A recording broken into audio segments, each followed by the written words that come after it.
Hey friends, who's hungry? Whether you're looking to share these Southern delights as a gift or to satisfy your sweet tooth, making homemade pralines is a rewarding and delicious experience that's sure to impress your friends and family. In a 3-quart stock pot, combine 2 cups of white sugar, 1 cup of brown sugar, half a cup of evaporated milk, 1/4 teaspoon of baking soda, 1/4 teaspoon of salt, and 2 tablespoons of corn syrup.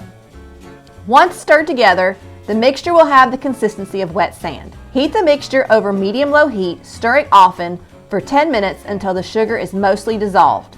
Then increase the heat to medium and bring the mixture to a full rolling boil. Rolling boil means the liquid does not stop boiling when it's stirred.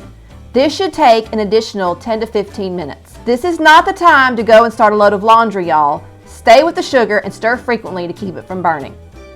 Once you've got a rolling boil, continue to boil, stirring frequently until the temperature reaches soft ball stage, or 235 degrees Fahrenheit on a candy thermometer. This should take approximately 7 minutes. Remove the pot from the heat. Quickly add 1 tablespoon of vanilla extract, 1 tablespoon of unsalted butter, and 2½ cups of pecan halves.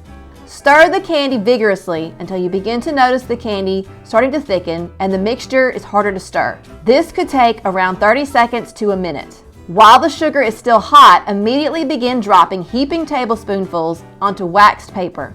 The pralines should start to harden within 10 to 20 minutes, but allow the pralines to cool completely before storing.